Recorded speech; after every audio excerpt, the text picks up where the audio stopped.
Hello and welcome to today's TOC podcast. I'm Joe Wikert, co-chair of O'Reilly's Tools of Change conference. And before we get started, I'd like to remind you that TOC Frankfurt is less than 2 months away. So please visit tocfrankfurt.com to register or obtain more information about the event. Also, in addition to these podcasts, the TOC team has been working on a series of webcasts for the publishing community. We've already presented several of these, and you can expect 1 or 2 new webcasts every month.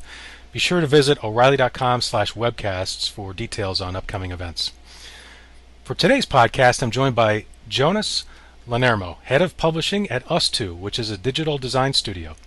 Jonas is here today to tell us a bit about Papercut, a new platform he and his colleagues have been working on.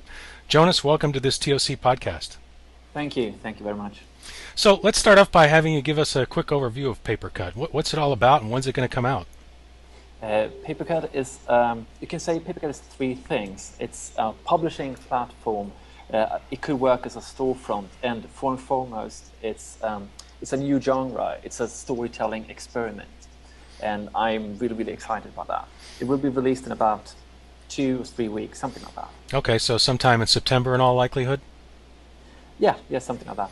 Okay, and it's a way for, it's just another storefront also for publishers to take advantage of. So if they're selling content on the Kindle or in the iBook store, it's another way for them to even make it richer and sell it through your platform, right?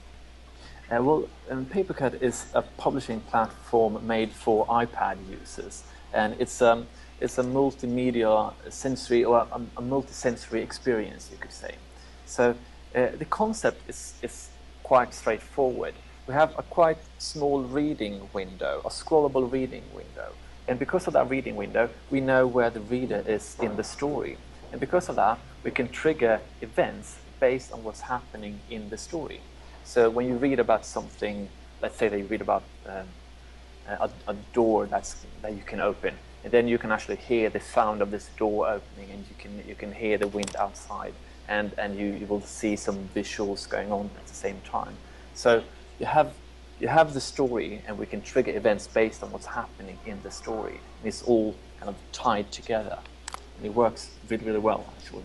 Okay, cool. So I saw a presentation you made recently talking about the iBook store and promotions and sales from Apple.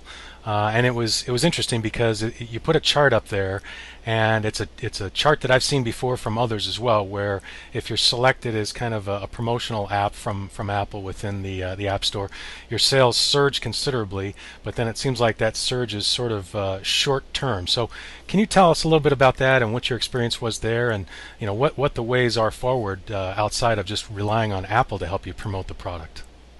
Yeah, I think a few months ago, we released our first children's book app called Nursery Rhymes with Storytime, and it was a great success in many ways and a great learning experience for us as well.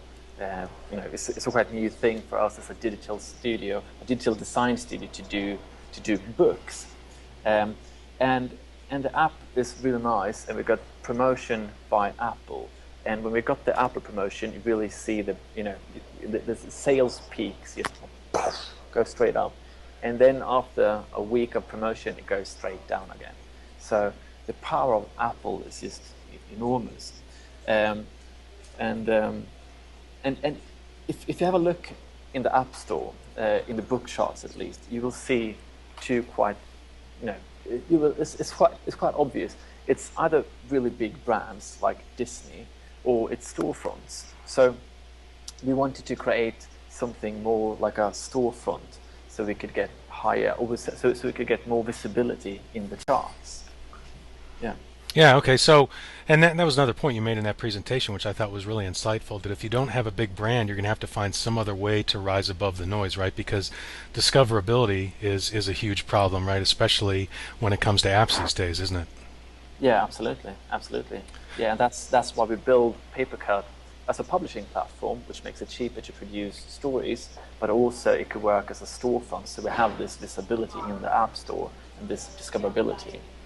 Okay, so let's get back to, you were talking about the rich content that you can offer through Papercut, and having seen a few demos of what you guys have done, I was very much impressed, and I've seen a number of others as well, other platforms that look really cool.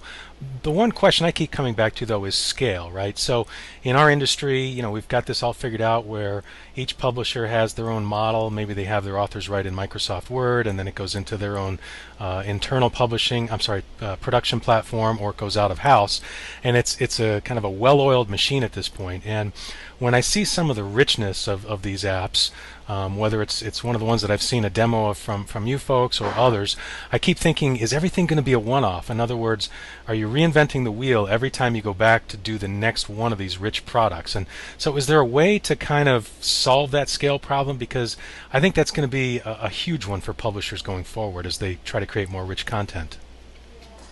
So the question is, if we want to scale it, is that it? Yeah, so basically, if I create one terrific product through Papercut and I make it super rich, will I learn lessons along the way that'll help the next one and the one after that go through a lot faster from an authoring and a content development point of view? Yeah, absolutely. And that's also why we built Papercut in a way that it could work as a publishing platform. So it was a lot of work for us to come up with the concept and to see how it would work. And now we actually know that it works, and it works really well. And we have this platform, so it's basically an XML, and we just put content in there, and we have all the framework is all done already. So yeah, so that's how it works. I'm not sure if I really answered your question. No, you have, and I think what's going to happen is over time we're going to see how much this can scale up. So will the third product take considerably less time to produce than say the first one did, because I've seen so many products like the Elements, for example. I can't imagine how many hundreds of hours of work and development time went into creating that, and that's just a totally different model for book publishers, because we pretty much say, okay, author, once we've approved your project, we'll work with you and help you kind of develop it a little bit, but we've got that model together where it does scale pretty well. And the other thing that's kind of fighting against this is, if apps are always going to be lower priced than a traditional book price, then you've got to sell even more, and at the same time, if you've got to invest a lot more in development, it's a tricky proposition. So that's why scale is always something I'm looking to find out from folks like you of how to solve it. Yeah, absolutely. And I think it's a quite hard balance there, because we are really keen on creating a platform so we can create these stories quite cheap and quite fast.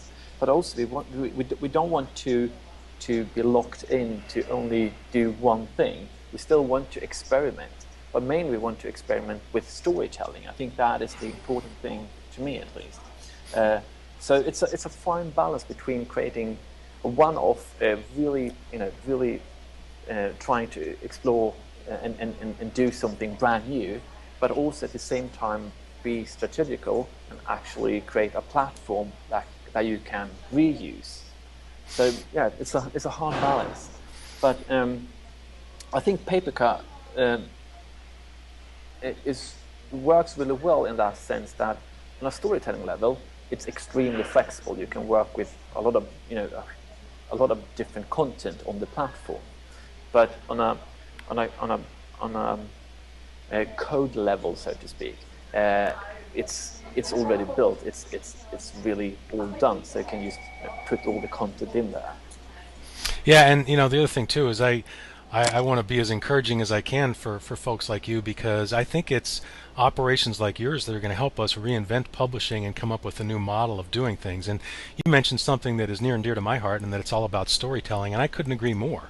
And right now we have sort of the ink on paper model of storytelling, and we've sort of transferred that over to devices like the Kindle and the iPad, but those are really just re-renderings of that ink on paper model, right? And so it's folks like you that I think are taking a hard look at kind of a clean slate and saying, all right, if we can toss aside that existing model, what are the possibilities here? And that's where I think there's so much potential with what you're doing. And frankly, I want to go back to that video I watched that you folks offered. I think it was the James Joyce product.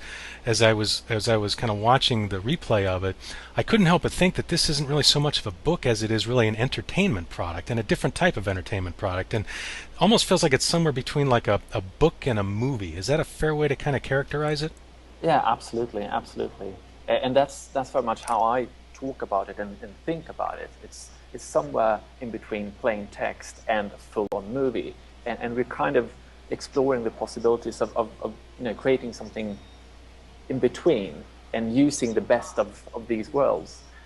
But it's all about, for me, it's all about storytelling and trying to find new ways of tell a really good story, and also to make use of the iPad to tell new stories, because we have this amazing iPad here, and we want to use it.